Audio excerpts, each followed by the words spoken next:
At the height of the Cold War, the Navy's greatest threat came from the Soviet Union's long-range bombers and fighter escorts. The F-14 Tomcat, with its Phoenix missile, stood as the first line of defense.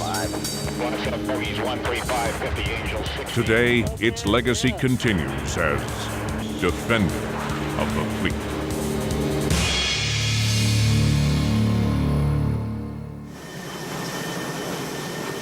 January 15th, 1989.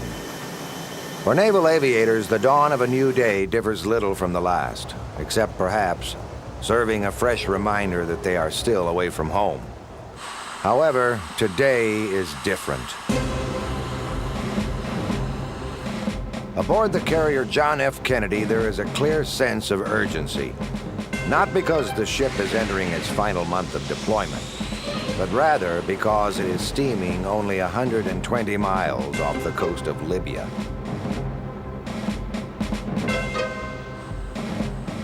Such a passage is not a territorial violation.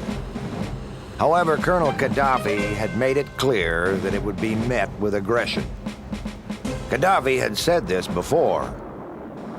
And as Tomcat pilots depart the ship, they have no idea that this time he means it.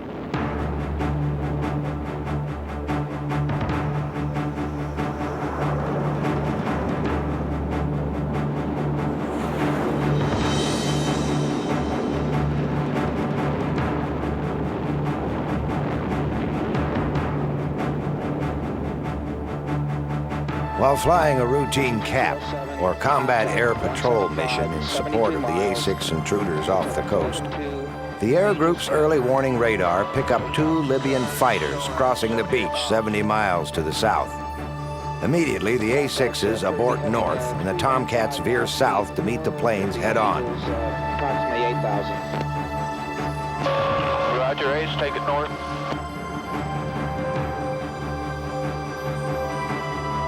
.207, 61 miles now, bearing 180.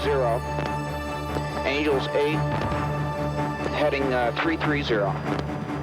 It had been the experience of 6th Fleet Battle Group commanders that when a curious Libyan fighter gets painted by a Tomcat's radar, it decides to turn back. This time they do not. Okay, bogies appear to be coming, jinking to the right now, heading north. Speed 430, Angels 5,000 now into descent. Okay, let's take her down now. We're going down. Okay. As the Libyan fighters maintain a collision course, both Tomcats plunge downward. In a dogfight, it is best to be looking up at your adversary so that the surface of the water does not interfere with your radar.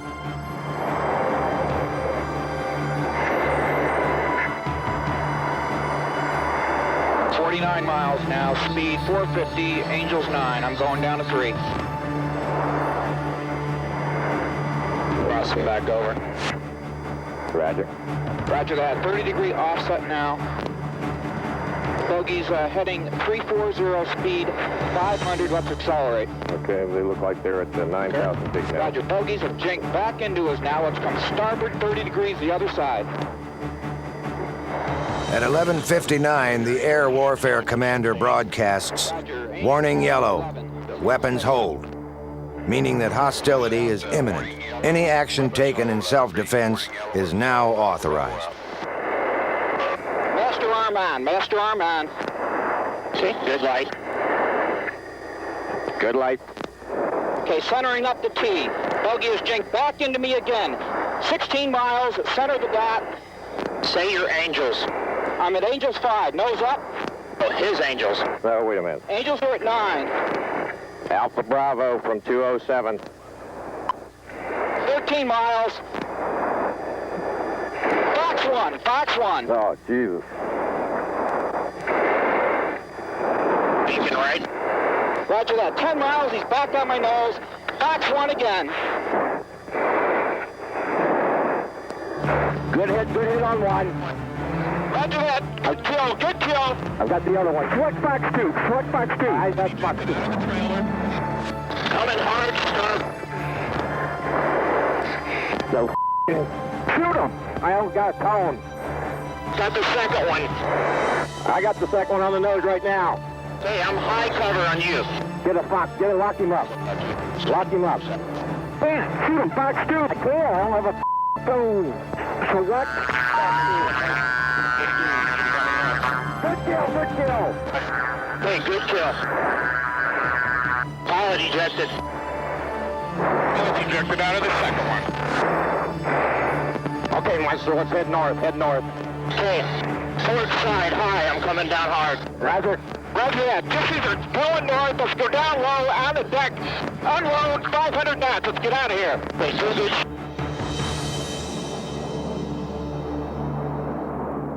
After the downing of the 2 Libyan jets, Colonel Gaddafi charged America with unprovoked aggression. He claimed that his jets acted peaceably and were unarmed.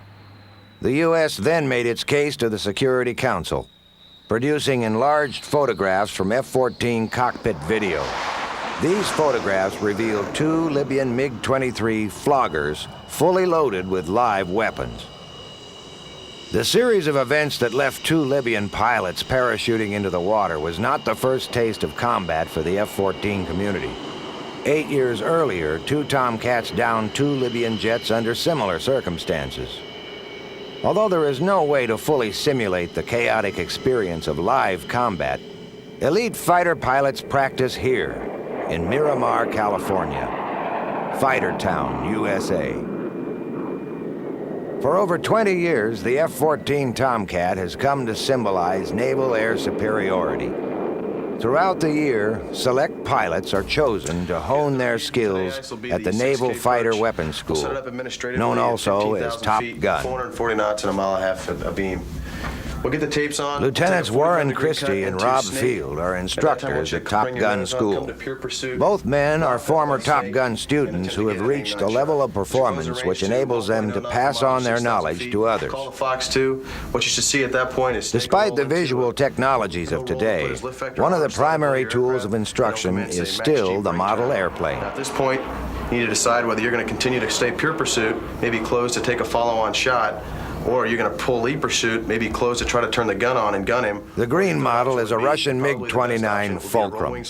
Although Russia is no longer considered a hostile country, Tomcat pilots now train against the tactics of countries like Iraq and North Korea. Max G brake turn as you brake around to establish yourself in the control zone. You slide to the outside of Snake's turn circle, which is what you should see. The Tomcat is considerably larger than most modern tactical fighters. The only other fighter comparable in size, the Russian Su-27, is often simulated by instructors flying the F-14. At vertical airspeed, so he's going to have to come off to the right, and we're going to establish ourselves into a roller. As Snake starts pulling off, you do a nice job unloading here, getting underneath him. The spectacle of wielding model airplanes on the end of a wooden stick understates the unnatural and often physically punishing effects of forces 6.5 times that of gravity. Such G-forces are a routine part of aerial combat. To be able to withstand the Gs while predicting your opponent's tactics and coolly executing your own is the acid test of the fighter pilot. We'll go through that for two tries. Looks like you're doing a real nice job up here of using that rudder and actually getting the jet to pirouette. One-on-one, or 1v1, is the most romanticized ideal of a true dogfight. However, it is by no means the primary focus of Top Gun training, nor is it the most representative of a real-world situation. A more likely scenario is 2-on-2 engagement, as seen in Libya, or even a 3-on-2 or 4-on-4. However, the most engaging dogfight remains the 1v1, plane against plane, pilot against pilot. The essential pre-flight routine of perusing the maintenance reports and checking the fuel loads was not a highlight of the Hollywood feature Top Gun. In fact, any instructor will be quick to note that there are no Tom Cruises here. The movie had a lot of Hollywood in it, and I think that's something, the perception we're trying to get away from, where our staff and the individuals that come through this course are much more professional than what you saw in the movie as far as knowing the rules and regulations of flying Navy aircraft. What we say here at Top Gun is our job is to teach the teachers, so though a guy comes here, he goes through a lot of flight training, a lot of academic training, he's going to be much better when he leaves, but his main goal is to go back to the squadron that he came from or back to the fleet at some time and teach the new guys in his squadron the tactics and the information that he has learned here. Warren and Rob represent the most skilled group of fighters to graduate Top Gun school.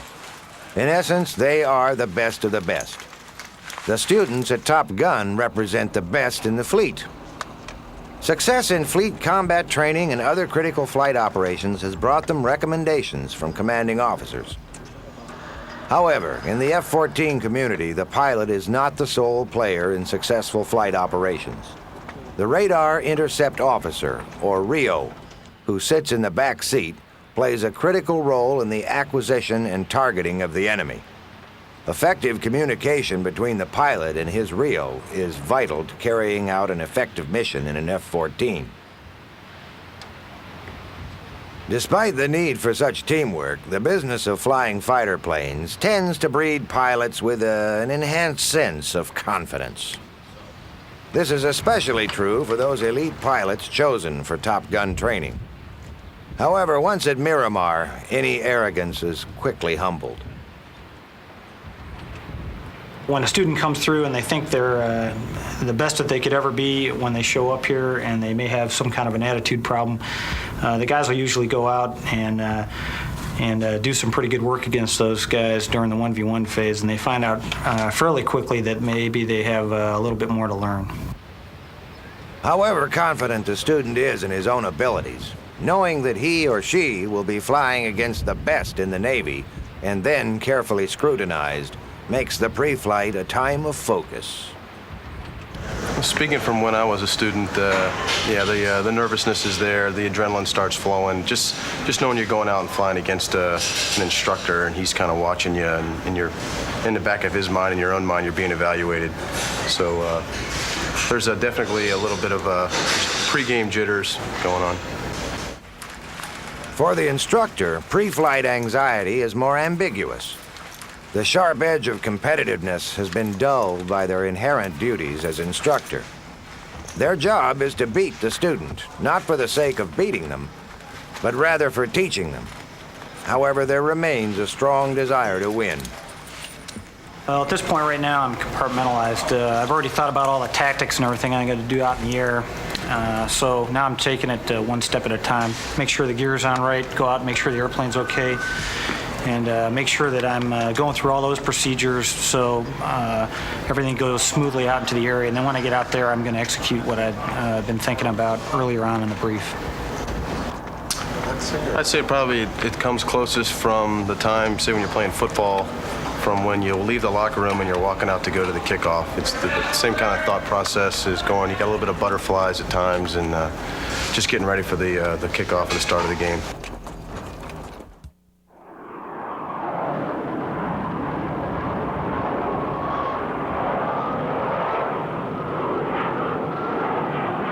Once in the air, the F-14 pilot has one distinct advantage that very few other fighter pilots in the world enjoy: the ability to have the wings of his plane sweep or change angle in relation to the fuselage. Aircraft with conventional wings have a given set of parameters in which they perform their best. The wing is by far the greatest factor dictating such parameters. An aircraft with a low angle of sweep and a large wing area can maneuver well at low speeds. However, this large wing area compromises speed. On the other hand, an aircraft with a high angle of sweep in the wings tends to have less drag, enabling it to achieve much higher speeds. Again, there is a compromise. Greater wing sweep means that the aircraft cannot perform well at low speeds.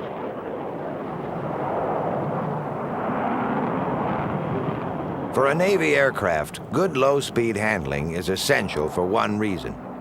The naval aviator must be able to operate on and off a carrier.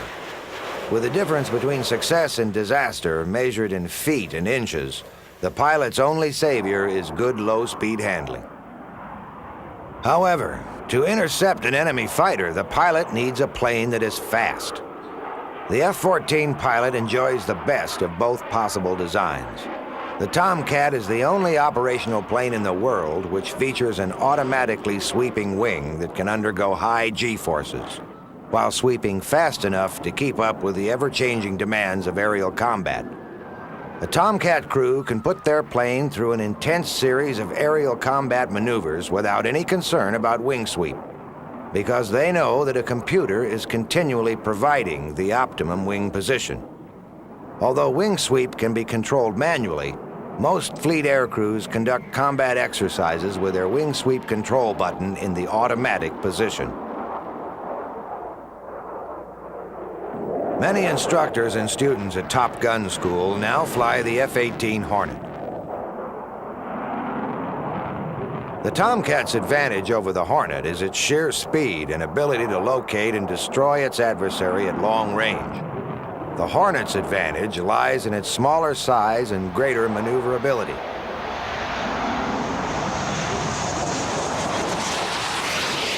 Despite all of the differences in design and variations in the level of technology, the focus at Top Gun remains the skill of the pilot.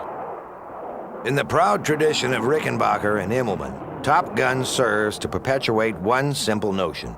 It's not the plane you're flying, it's how you fly your plane. We used to fly A4s here, very unsophisticated airplane, actually designed back in the 1950s. And before guys got proficient in flying their own aircraft, the A4 was a very difficult adversary, and it was because it was in the hands of very well-trained individuals. Time and time again, it comes down to, it's not so much the machine the guy's in, it's the guy sitting in the cockpit. And if he is knowledgeable and he has good hands, we say, then even though he may be in an older aircraft or something with not as advanced technology, if he's a good performer within that airplane, then he will come out on top. Another way pilots train for real-world situations is the simulator. Hey, we're here at the instructor's console, and we're going to run a crew through a syllabus hop right now. We're sitting on the aircraft carrier, and we're going to launch them off, go do an intercept, and do a little strafe on a ship in an airfield, and then we'll do an intercept and then back to the boat. Let's go ahead and let's launch them. Pay your attention. Something over your salute. In the simulator, every attempt is made to recreate deck activity. Even the catapult officer with the yellow shirt has a role in this computer. Although it may seem like a frivolous detail, aligning the nose wheel with the catapult box must be done quickly and with precision.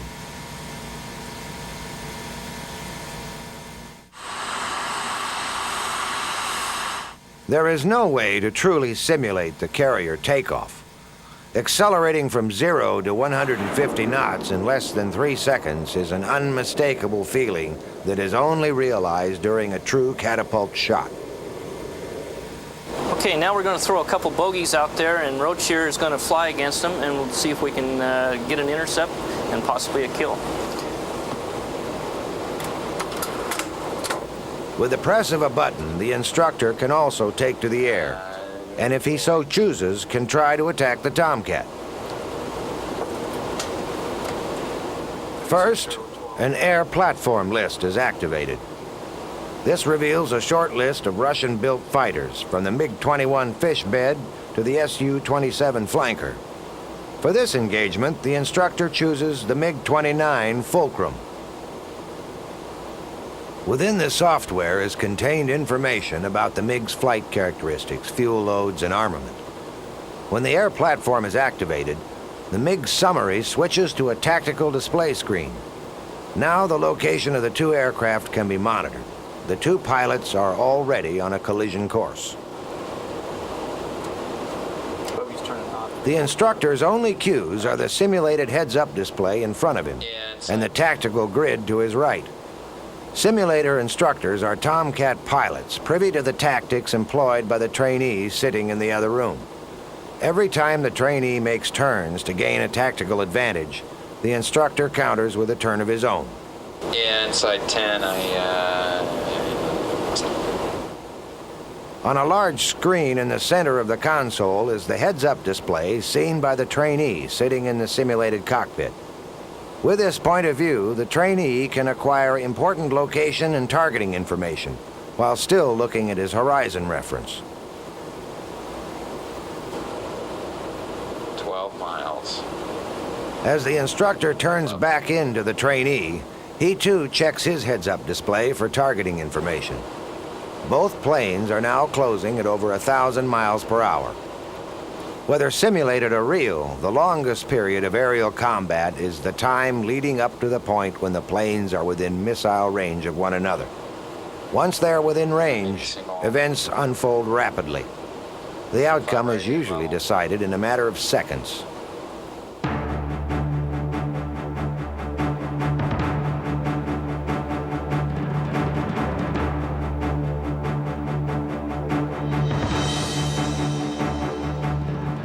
The advantages of using a simulator to train for aerial combat are many. There is no danger of entering a fatal spin, aircraft maintenance is unnecessary, and fuel is not burned. However, the tactics employed are the same.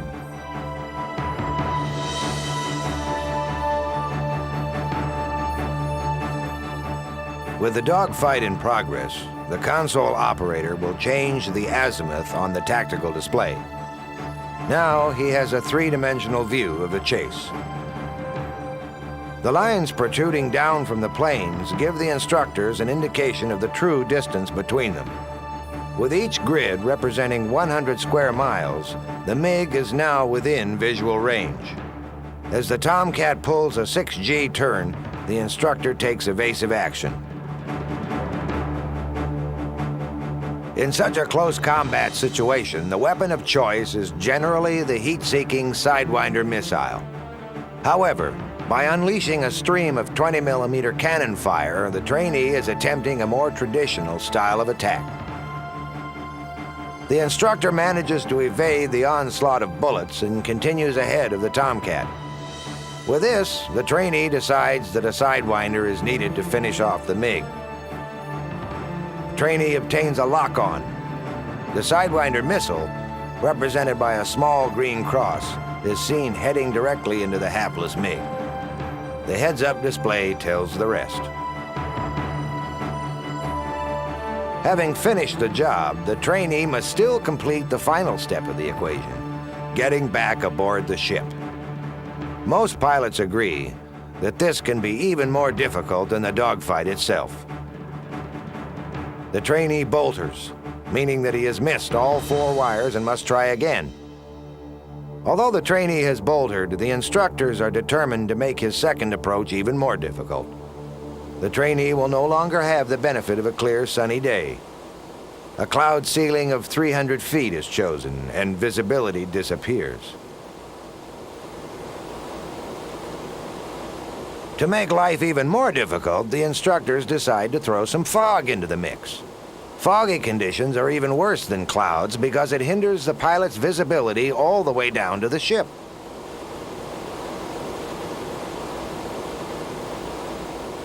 To add still further to the trainee's predicament, the instructors decide to add lightning and rain. Now the trainee must land the plane in a full-blown thunderstorm.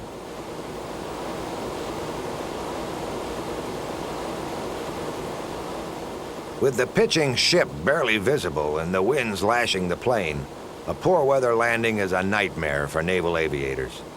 In this situation, the trainee can take comfort in the fact that he is in a simulator rather than attempting this landing on a real ship.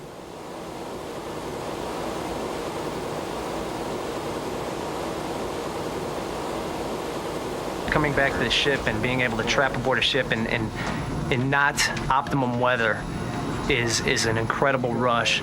You work and you concentrate so hard while you're doing it, you don't realize what's going on around you until finally you come to a stop and you're just happy. And sometimes you get out, your knees are shaky, and your RO is sweating just as hard as you.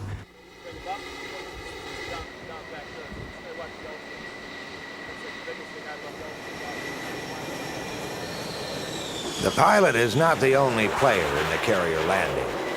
The delicate approach of a Navy aircraft into the wire is monitored and directed by the LSOs, or landing signal officers. Modern-day LSOs are descendants of the man who stood at the stern of the ship, directing in the planes with a flag or a paddle in each hand.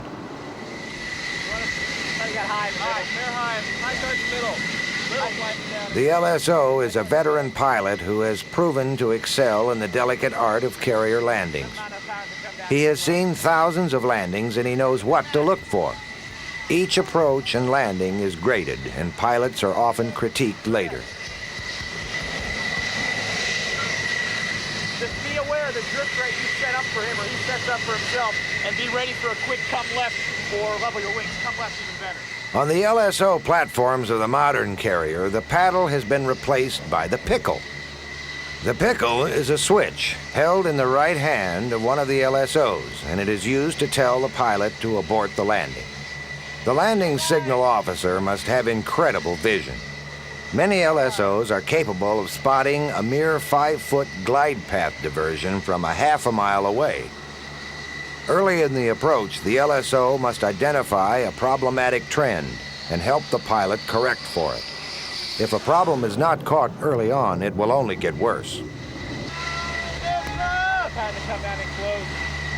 One of the LSOs must keep an eye on the deck while the next plane is approaching. After a plane traps aboard the ship, the wire must be fully retracted. Until this has happened, the next plane cannot land.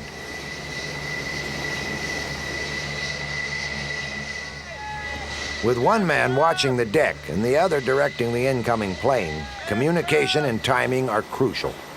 If the wire is not fully retracted, it will snag the plane with disastrous results.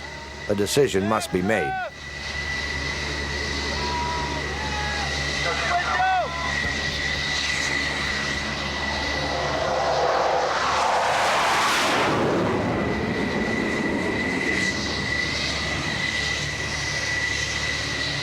The plane is waved off, and the rapid chain of events are critiqued by the senior LSO. Everybody's flying auto, so you can earlier sound it wave up. I think you waved him off as Vinny was saying, no chance. Real good, because he's working off that high, back on the power. He's gonna get you time to score. So he's pretty sure, 10-foot wing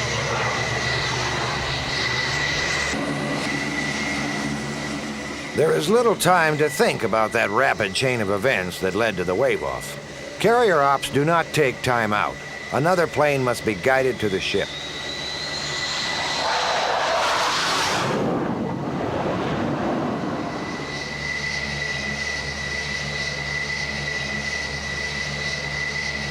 One level below the flight deck is the man very interested in the activity going on above. This is Commander Mike Galpin, the CO of Fighter Squadron 213. Because of his interest in powerlifting, his squadron affectionately refers to him as Flex.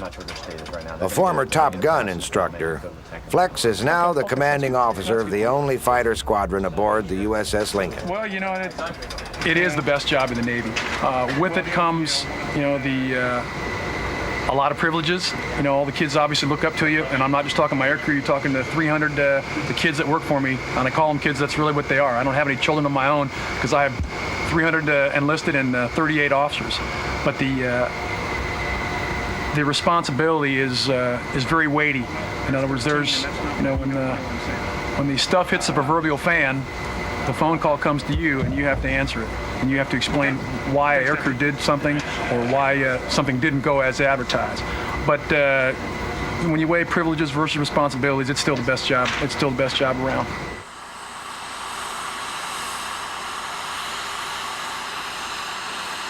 As the sole fighter squadron aboard the ship, the F-14 pilots carry with them a certain mystique. Over the years, the Tomcat has adopted a reputation as being the only true fighter plane in the Navy. This reputation was hard-earned. In 1981, 2 Tomcats downed 2 Libyan fighters over the Gulf of Sidra. Almost immediately, bumper stickers proclaiming U.S. Navy 2, Libya 0 emerged on cars throughout the country. 8 years later, 2 more Libyan MiGs were downed by Tomcat crews. Along the way, these fighter jocks found themselves intercepting the plane carrying the Achille Lauro terrorists and flying in support of U.S. forces in Lebanon. Despite the Tomcat's success in enforcing the power politics of the Middle East, flying against Colonel Gaddafi was not its intended role.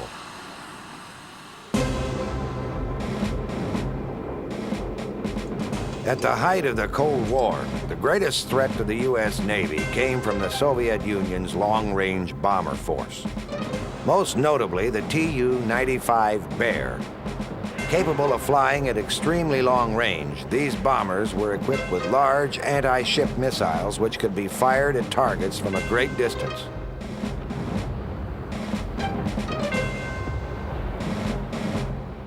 The implications of such an attack did not go unnoticed by the Navy.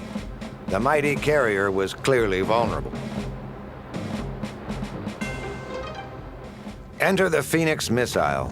At over 2 feet in diameter and 13 feet long, the Phoenix is one of the largest air-to-air missiles in the world.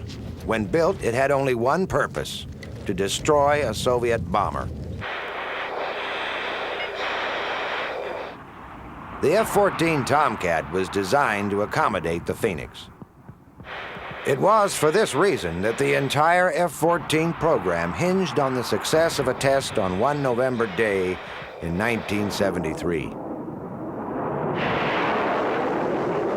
At the Naval Missile Test Center at Point Mugu, California, 6 drones were launched from 6 different locations.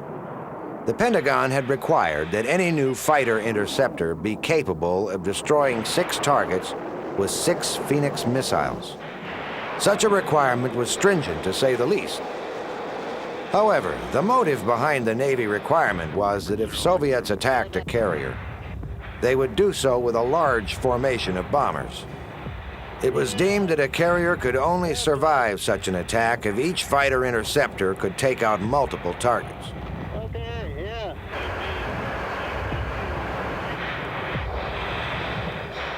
The Phoenix missile can operate in several modes. In a short-range situation, it becomes an active homing missile, utilizing a small radar for guidance. Either an impact or a proximity fuse are used to detonate the warhead. The missile also has a launch and leave capability. In a long-range situation, the missile fires off the launcher, ignites the rocket motor, then climbs to over 80,000 feet. When it reaches this point, it is flying at over 4 times the speed of sound. At this altitude, the rocket motor burns out and the missile operates off its own momentum. Now the missile uses its momentum to plunge downward and make any last-minute maneuvers as it closes on its target.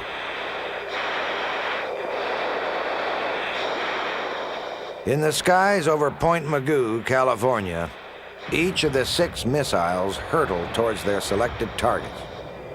One by one, the lethal Phoenix ruthlessly hunts down its prey. Only one of the missiles malfunctions. One aircrew has taken on 6 targets and 5 have been destroyed. The Pentagon is impressed. With this new capability, the aircraft carrier can suppress an onslaught of Soviet bombers. The Tomcat would henceforth be dubbed Fleet Defender.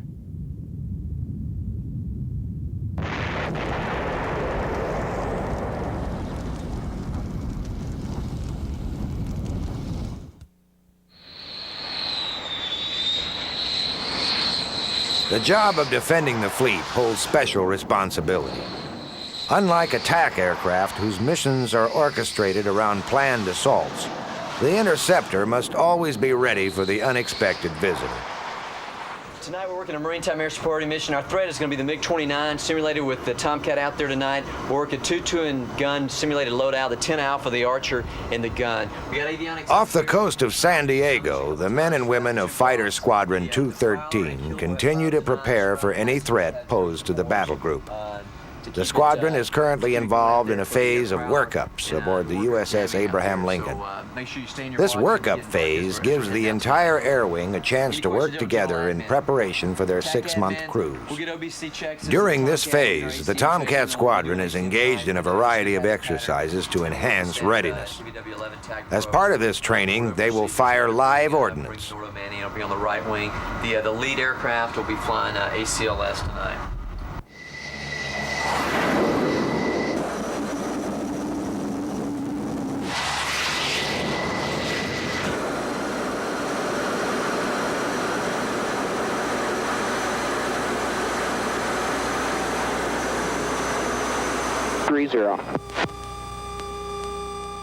Off the coast of Southern California is a naval missile range that is used for live weapons training. During this cycle, drones are used as air-to-air targets. For a naval fighter pilot, firing live missiles is the ultimate in combat training. You see this huge $1 million missile fly up in front of your nose, and it's the bottle rocket of the century. It goes up to about 45,000 feet, and you're just watching two white contrails zoom in on two targets. It's about the most impressive thing I've ever seen today.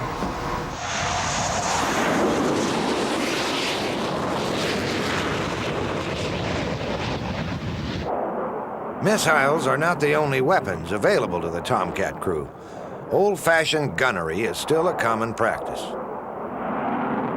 Once in a while, we either shoot air-to-air with our guns, which it was designed to do, or also air-to-ground with the gun strafing, and both are, again, an incredible rush. Air-to-air, once in a while, we'll practice with a banner, and you'll have tracers every so many rounds, and fire at about 6,000 rounds per minute, and you score your hits on the banner and try and get your maximum hits at that. Gun it's just like in the movie, seeing the tracers fire out in front of you. Air to ground, usually over in the desert or on a target that is trailed behind the ship here. We also do that, and the gun is a blast, at least for a pilot. That's the ultimate way to, in my book, to get a kill.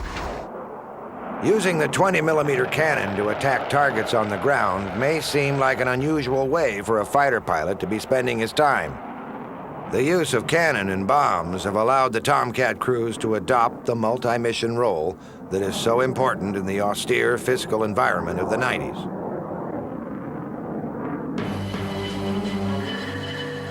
This lesson has already been learned by the Tomcat's younger shipmate, the F-18 Hornet.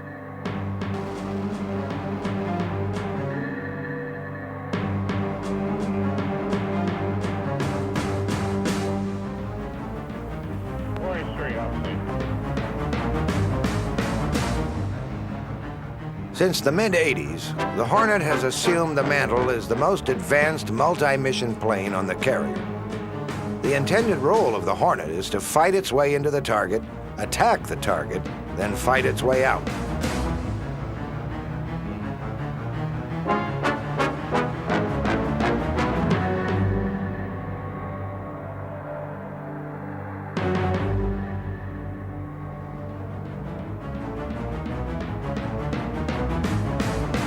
During Desert Storm, the Hornet proved effective as both a fighter and a bomber.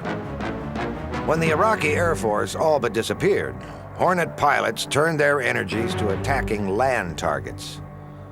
Watching their shipmates get most of the action, the Tomcat crews were forced to take a fresh look at their ground attack capabilities. I think for the most part, in the early '80s, before the air-to-ground mission came about, we were strictly fighter, and we knew we were the only game in town. Well, as the Hornet kind of came online, and particularly with the Hornet's success throughout Desert Storm, that multi-mission aircraft really came into to be state-of-the-art. And now, with downsizing being what it is, we need aircrafts that can both perform the bombing mission or the air-to-air mission. So the Tomcat guys were getting a little slow out the shocks, but ultimately now we do carry the majority of air-to-ground ordnance, and now so that we're also multi-mission as well.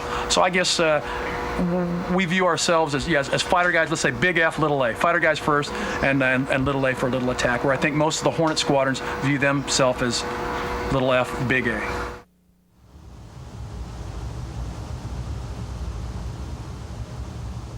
The life of a naval fighter pilot is not all glamour and glory.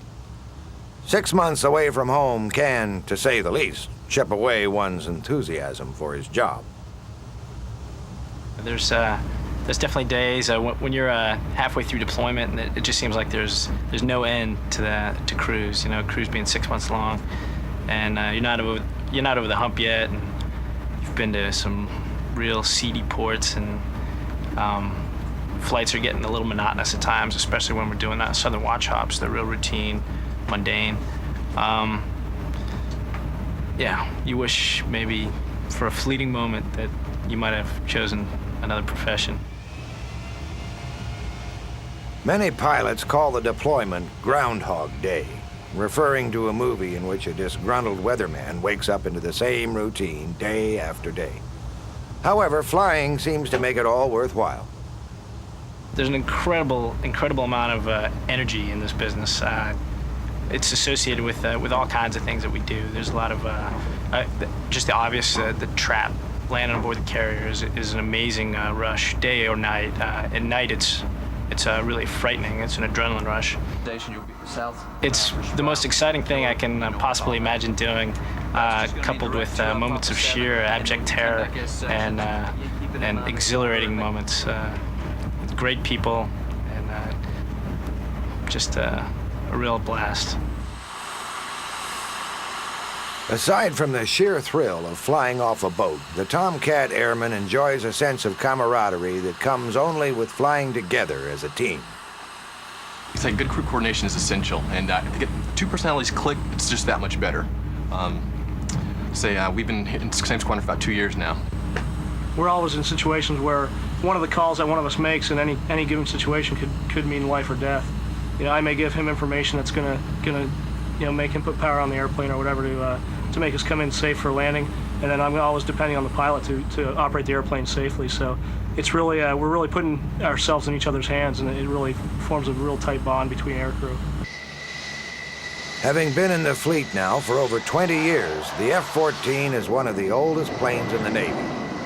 However, to a veteran fighter pilot, old does not necessarily mean tired. Well, obviously, it's one of the more antiquated aircraft. You know, the F-18 and the F-14D with the new digital data bus is basically a digital fly-by-wire type of situation. Good analogy is comparing the Tomcat to a cassette, and the new state-of-the-art weapons will be more CD-like. But it's a big jet, still has a big radar, has a big weapon, a big bullet that can go very far. As been mentioned before, you know, we still have the biggest stick around. We can shoot guys well beyond their ability to shoot us, so it's a good crew. I'd take this jet anywhere.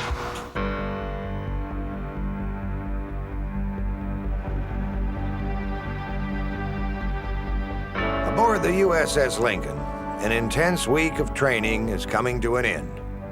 The carrier will now return to San Diego so that final preparations can be made for the cruise. For the men and women of the Lincoln, the upcoming deployment is filled with uncertainty.